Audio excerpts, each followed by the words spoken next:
Hi, hello, good morning. Something came in the mail yesterday, and I'm really glad I got my last project finished. Anyways, something came, and I have been obsessed with it, and I cannot stop. And it is chainmail rings. Now, obviously, I made this today, and I made this yesterday. But, you know, there was a certain show in my wheelhouse about, like, maybe a night, and I may or may not be obsessed with it. And I may or may not be obsessed with the angry blonde one. It's not normal at all for me. I don't know why this is coming out of left field, like, truly. The blonde one? Oh. We got a lot to learn, so we're gonna learn chainmail together. Obviously, I have got the 4-in-1 down, but when I bought this chainmail, I bought a kit that has a bunch of different sizes, and it came with this chainmail guide. So there's a few different ones I want to learn in here. One specifically being this one. Okay, so we've got like the most basic one down. We've got the European 4-in-1, which is great. So I'll show you how I've been doing that, because it did take me like an hour to get used to it and doing it. And I also have a tendency to want to use my fingernails because I'm usually working with really tiny jump rings when I've done jewelry in the past. And obviously that doesn't work because the ones I'm using for this are 18 gauge, 1/4 inch inner diameter AR 5.3. Whatever that means, if you understand chainmail talk. This is what I am using. This tub was completely full, like completely full. And I do have a little setup here where I've got like a little tray with like some more little trays in it, and then all of my pliers and equipment. And I love these rings. I use these constantly when I'm making jewelry, so obviously I'm using it here. So this is like, I have a closed rings. I used all my open rings, but I have open rings, closed rings, and then the beginnings of the 4-in-1s. So I think let's just like sit down and I will show you how I've been doing these 4-in-1s. I also need to decide what I'm doing with this. I'm pretty sure I'm doing shirt, but I think I'm actually gonna crop it. So like I was doing like a full length, like this is like long, but I think I actually am going to like I'll probably take a part like off this much. We'll see. I don't know. Yeah, but we're gonna learn some chainmail together today, okay? Okay. Okay, I'm not going to lie. This is going to be really hard to understand, but we're gonna do our best here, okay? Starting off with bigger rings makes it so much easier because you have more room to work with and you're not trying to like get it all stuck in there. But let's start with a really basic 4-in-1 European weave.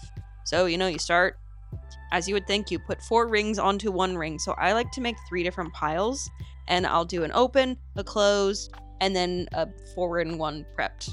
And when I'm prepping the 4-in-1s, I like to use the closed rings because I don't want to just immediately close all those rings that I just spent time opening.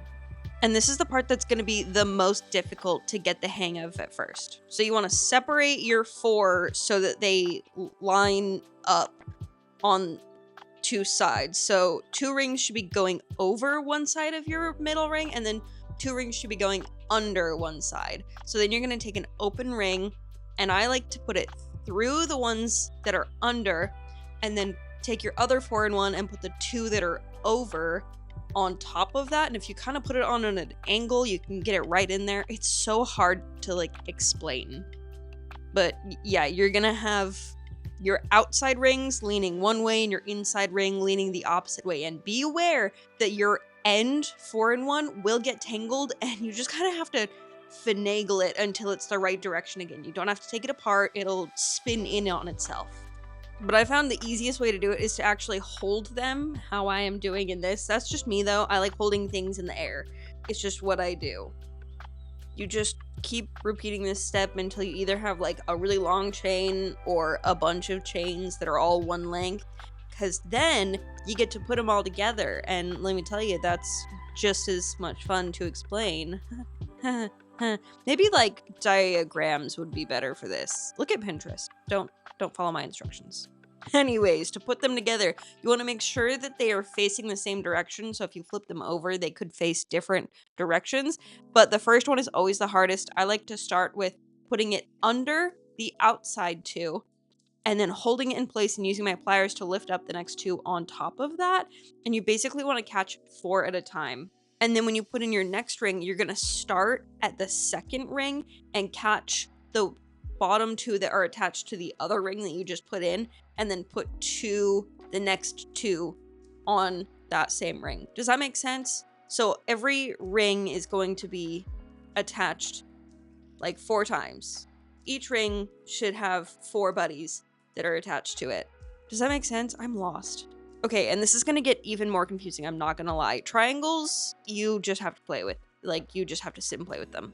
So start out with 1 open ring and put 2 closed rings onto that, and then put another open ring onto that same closed ring. So it should be like a 2 and 2 kind of situation. And then you want to form those into a triangle and pick which point is going to be your top point. Now, I like to add a bigger ring onto that one because it'll get so tangled and you'll get so lost in the process.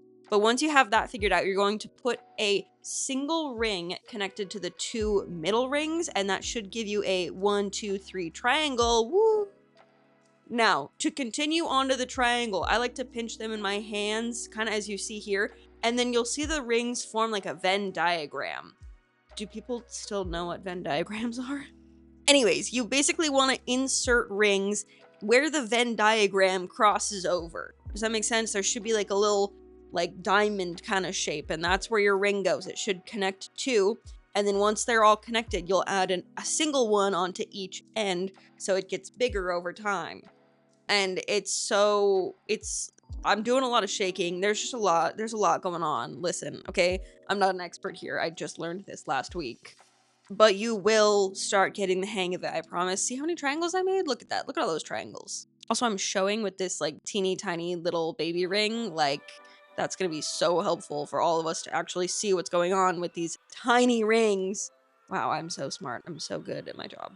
Okay, now I'm making a 4-in-1 chain to attach these triangles onto because I'm turning these into like a jester type collar.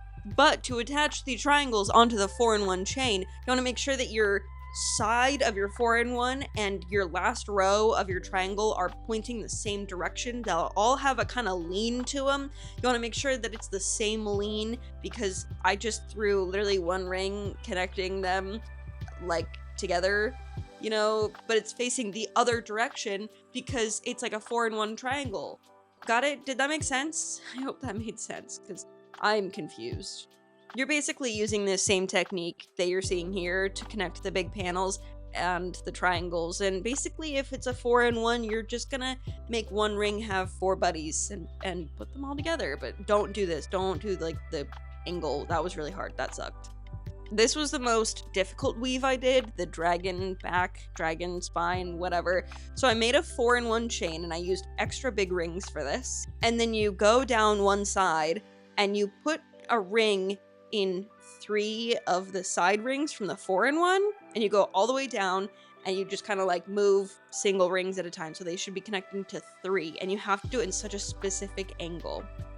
And then once you're done with one side, you're going to rotate it 180 in like a half circle and do the other side, but you have to do it from a specific direction or it doesn't work because then you're like working under your other rings, and it was a whole mess. It was a lot. This is a lot.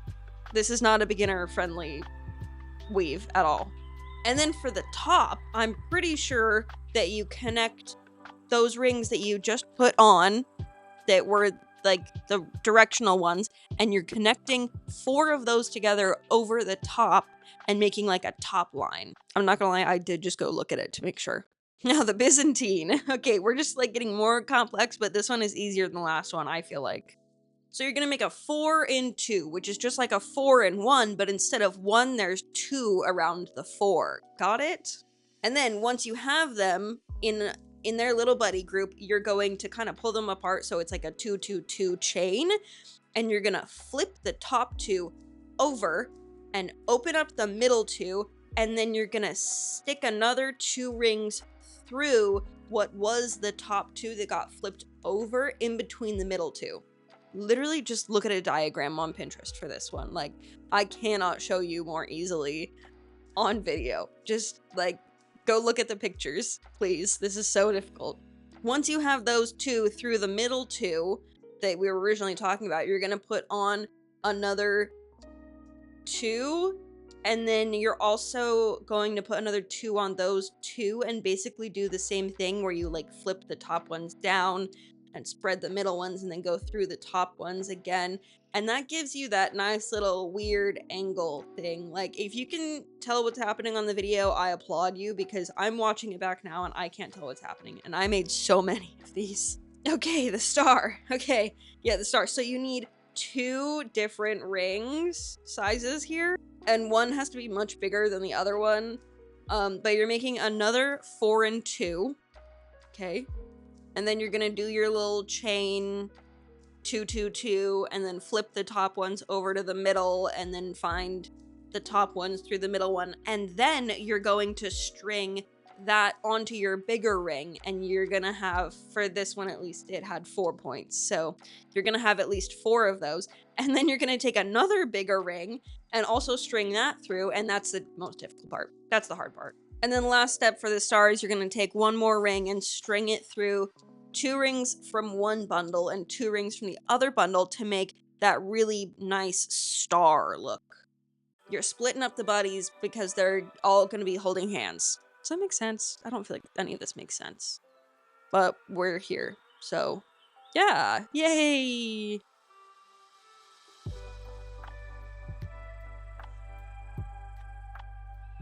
Okay, this is more about just like the top that I made than anything, but I did use 3 different size rings for this top. I used the kind of medium size that I used for most of the 4-in-1 that I did, and then I put the bigger ones onto the sides as if they're like eyelets, because it has a corset side. And then I used the smaller ones for the Byzantine weave, and I basically counted to the middle of the back of the shirt and put a safety pin in the middle, and then decided how far out I wanted the straps to connect to. And then I just put a little ring on there, and then I went in and I attached the straps, and they have a little cross in the back because I thought that would be cute. Yeah, here we are. Attaching the dragon back at the front doesn't look super good on my shirt because it is so much bigger rings, and I was like, oh yeah, well, I'll just like throw that on there and it'll be cute. And it's like, okay, I guess. Like, honestly, you should kind of not do what I did unless you really feel like it, but I wouldn't recommend it at all.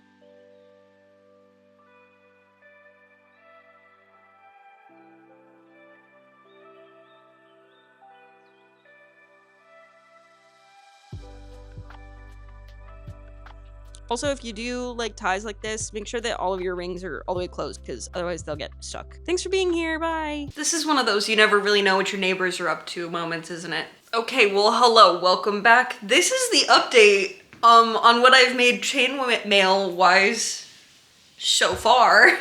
I will be taking this necklace apart because it twists. I hate it. I'm gonna keep all the triangles and just put it on a different chain. I was thinking about putting it on some little Byzantine weaves. Yeah. And the top is great. It's not fun to get into. And I have also altered it. It is just significantly better from the last time I tried it on. I think the straps are actually too long. Maybe not. You know, this is what I'm wearing it with, so we'll see. But there are, in fact, 3 different weaves on here. You got, you know, your traditional 4-in-1. This is the dragon back. You saw that. And then this is Byzantine weaves and Byzantine star. And then, personally, my favorite, piece de resistance, glove. I feel like an early 2000s, like, baddie with this, you know, because it's just like... And this is a little bit of the scale mail that I did. Big tip, don't get the small scale mail, because like, look at how many scales there are for like a shoulder piece. Like, yeah, it looks really good because they're little, but it's like literally like more than 100. Hello?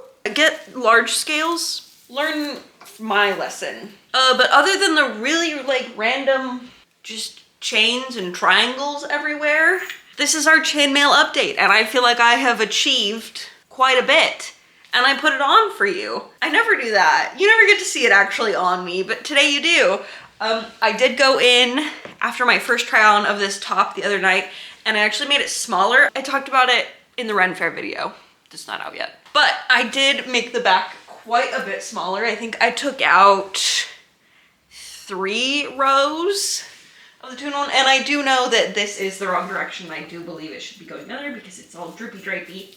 And this was originally supposed to be a halter top, but then all of the weight of the shirt was on my neck, and it is infinitely more comfortable like this.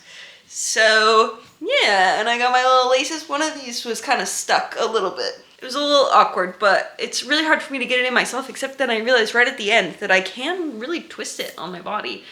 And also, yes, I know this is not proper protection because, like, look at all that open. That's where my arms go. No one's gonna stab me there. It's fine. But yeah, this is the update. I haven't tied this down properly.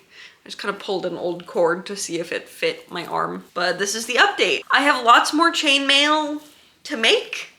I have lots more to do. So thank you for being here, and I will see you in the next one. I will be wearing, not the necklace, but the rest of this to Ren Fair with this, so stay tuned for my Ren Fair making video as well as my Ren Fair video. Bye!